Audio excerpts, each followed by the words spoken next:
So I've got, Good morning, fans of basketball. We are excited. We have Michael Tolajian. I'm hoping I'm saying that right, and I apologize Tal if I'm Tolajian. Tolajian. Excellent. He is the director of We Beat the Dream Team. We are so excited to talk to him today. He has made such great other films as Pass the Rock and Cue Ball and the Bluegrass Kingdom, which our people in Kentucky definitely love. So today Yeah. we're going to be discussing his new documentary, which is going to air on Monday, February 15th or 17th at 9 p.m. on HBO. And of course, you can always stream it on HBO Max. Michael, thank you for joining us today. Oh, thanks a lot, man. I appreciate it. So, what was it like working with Taylor and Matt of Blue Ox Films? Um, well, those guys are fantastic. I've been working with Taylor and Matt and their team at Blue Ox Films for, I don't know, maybe 7 years, going back on different projects. And they're just fantastic collaborators. Pretty much, if I come up with an idea or a vision for a film, I work with those guys, and they seem to be able to execute it regardless of whatever challenges there are, whether it's budget or schedule or whatever it may be. So big thanks and for Blue Ox and Matt and Taylor for all they've done, especially with this project. Yeah, I was going to say, it seems like you've got a great relationship with them. You've done other stuff with them in the Mhm. past. So it seems like there'll be more in the future, I would guess. I hope so. Yeah. You know, when you get to this point in my career, you really want to work on projects with people that you trust, that are passionate, that are talented, but that are also just great people and fun to be with. Making films is always challenging and stressful, so when you can do it with people that you really like, it makes it all that more enjoyable.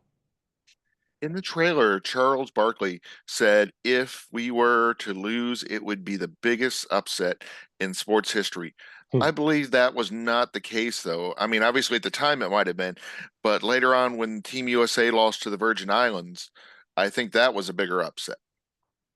Well, I mean, I think Charles is known for his, hyperbole sometimes, which makes him such a great host and entertainer. Um, but look, there's been a lot of massive upsets in sports history. I mean, the Olympic hockey team that beat Mhm. the Russians and Buster Douglas beating Mike Tyson. So there's that's always up for debate. But I think Charles was speaking from his own experience. That just this was completely unexpected. What happened with the dream team and the college select team. Definitely. I get that it was unexpected, but I mean, gosh, the talent on that roster is hard to argue against. I know, like you Hmm. said, he's looking from his perspective that, his team is the greatest of all time, which they Hmm. probably are. But I mean, that roster there, yeah, say if there weren't injuries and different other setbacks, could be a bunch of Hall of Famers as well. Well, no doubt, no doubt. Well, Grant Hill, Chris Webber were our Hall of Famers. Even with Grant's injuries, he was still a Hall of Famer. Chris Webber, and obviously, now you said you're down in Kentucky. Is that Yes, where sir. you? All Yeah, right. Well, Jamal obviously, Mashburn. yeah, Jamal Mashburn as well as anybody. Um, I mean, all of those guys had NBA careers. All eight of the select team players were drafted in the first round, had solid NBA careers. Obviously, guys like Penny Hardaway faced some injuries later, but it was obvious how good those guys were. But when Charles says it was the greatest upset, you got to remember these guys were only, they were still teenagers, most of them, 19 years old, 18, 19. Um, Going up against some of the greatest players in the history of basketball: Michael Jordan, Magic Johnson, Larry Bird, Charles Barkley. Jordan, Barkley, Pippen, Ewing, David Robinson, Karl Malone. Those guys were in their prime. I mean, those guys are, late 20s, early 30s going up against teenagers. So, as good as Weber and Bobby Hurley and Rodney Rogers and Allen Houston and all these guys were, they were still, it's very green. So Did losing I, that scrimmage light a fire under the Dream Team? without a doubt. Um, I think someone said that that scrimmage that the select team beat the dream team, that's when the dream team started to become a team, right? Versus just a group of talented individuals.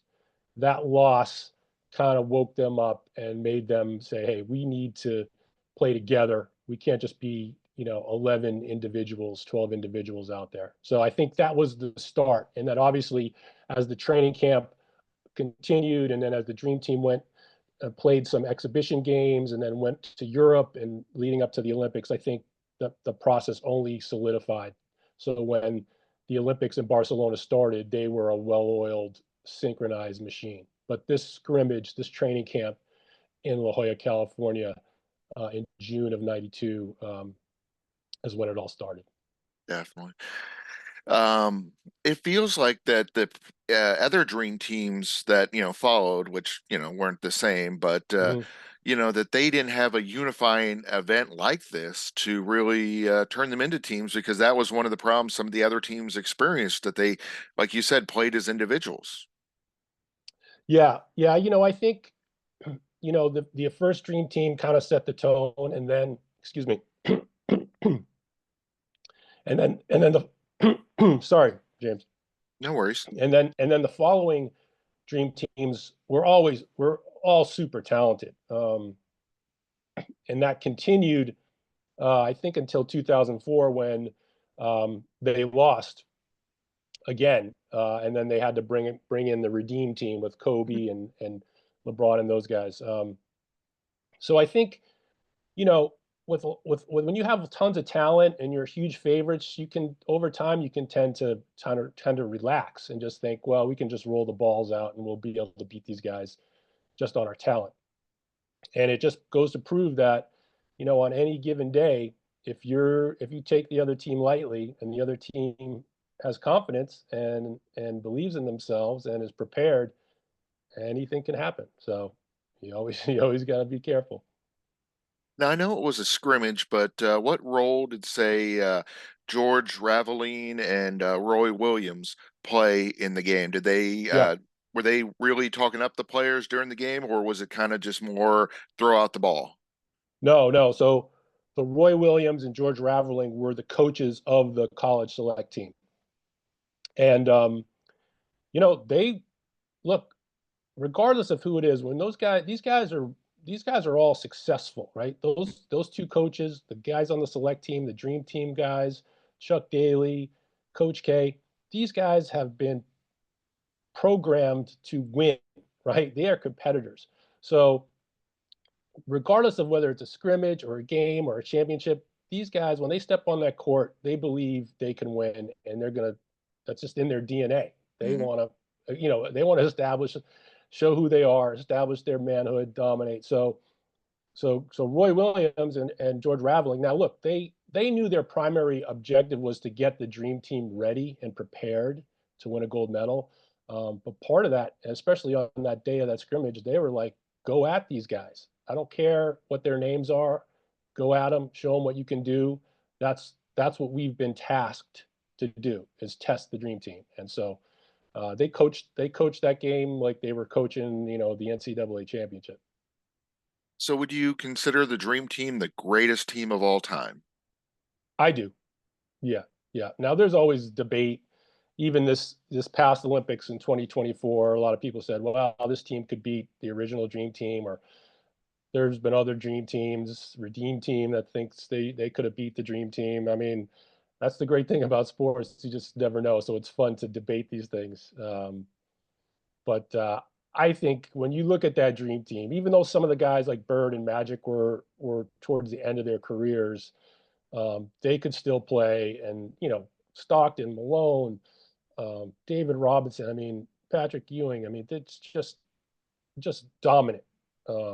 Had a great coach. So I would love to see some of those theoretical matchups happen. But personally, I think the dream team. Anytime you have Michael Jordan on the team, I think you got to be considering favorite. Exactly. I agree with you 100%. Yeah, I mean, having Michael on the team and just his competitive nature. I mean, heck, the some of this, I know we're talking about the scrimmage between them and the select team, but some of the scrimmages that they played amongst the dream team Yes. were phenomenal. Like where Magic's team, I believe, was up one time dramatically, and he started talking a little trash, and Jordan's Mhm. team came back and won the whole dang thing where Jordan carried him on his back. Yeah, you never want to poke the bear, as they say, and Jordan's about the biggest, greatest bear there's ever been. So, uh, just be careful what you say to him. Well, Michael, it has been a pleasure having you on this show today, talking up We Beat the Dream Team. We are excited about Monday, February 17th, 9 p.m., or for those that can't make that, streaming on HBO Max. Before we let you go, where on social media, where on the web can we find out more about you? And of course, We Beat the Dream Team. Oh, I'm not super big on social media, but I have a little Instagram uh, profile, Facebook, LinkedIn, so you can just uh, find me on there. But yeah, I'd recommend anyone that loves sports, anyone that loves a good underdog David and Goliath story. This is for you. And there's so much dark stuff out there with the news and you know uh, serial killer shows and all this. This if you're looking for a break from some of this, this is just super fun, entertaining, grab your popcorn type of film. So hope you can catch it. Sounds great. Thank you for joining us.